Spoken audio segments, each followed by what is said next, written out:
वो एक रात क्या हो पाई अलका की शादी। आज का दिन ही कुछ अजीब था। सुबह से ही कुछ ना कुछ हो रहा था। कॉलेज से आते समय रिक्शे की टक्कर, बस बच गई वरना हाथ पैर टूट जाते। फिर वह खतरनाक सा आदमी पीछे पड़ गया। बड़ी मुश्किल से रास्ता काटकर छिपते छिपाते घर पहुंच पाई।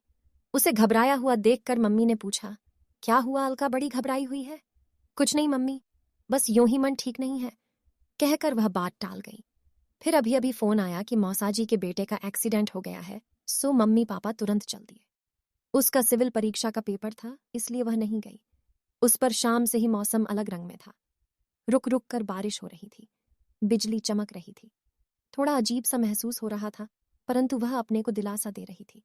बस एक रात की ही तो बात है, वह रह लेगी। रात के 11 बजे थे।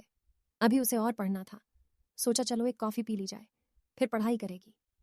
वह किचन की तरफ बढ़ी ही थी, तभी जोरदार ब्रेक लगने की आवाज आई और फिर एक चीख की। पहले तो अलका थोड़ा घबराई, फिर उसने मेन गेट खोला तो सामने एक युवक घायल पड़ा था, खून से लथपथ और अचेत। अलका ने इधर उधर देखा कि शायद कोई दिखाई दे, परंतु वहां कोई नहीं था जो उसकी हेल्प करता। अगर वह अंदर आ गई तो वह युवक मर भी सकता है। कुछ देर सोचने के बाद उसने उसे उठाने का निश्चय किया। तभी सामने के घर से रवि निकला। अरे रवि, देखो तो किसी ने टक्कर मार दी है, बहुत खून बह रहा है, जरा मदद करो, इसे हॉस्पिटल ले चलते हैं। अरे अलका दीदी, एक्सीडेंट का केस है, मैं किसी लफड़े में नहीं पड़ना चाहता। आप भी अंदर जाओ, रवि ने कहा। कि घर भेज दूंगी, पर अब क्या करूं?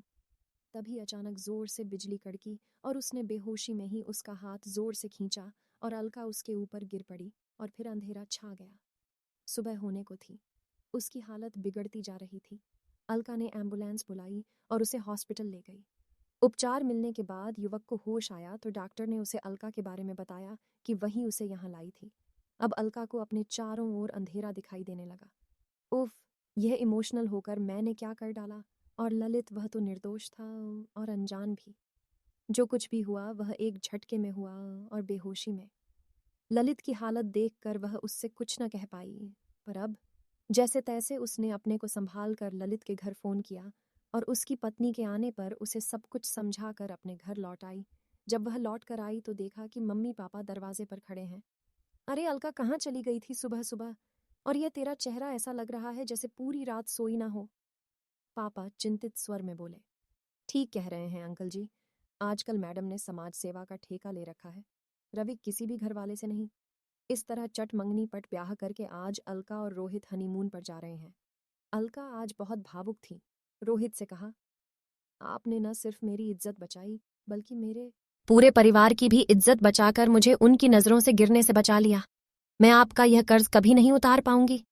अलका, अब अपने मन पर कोई बोझ मत रखो।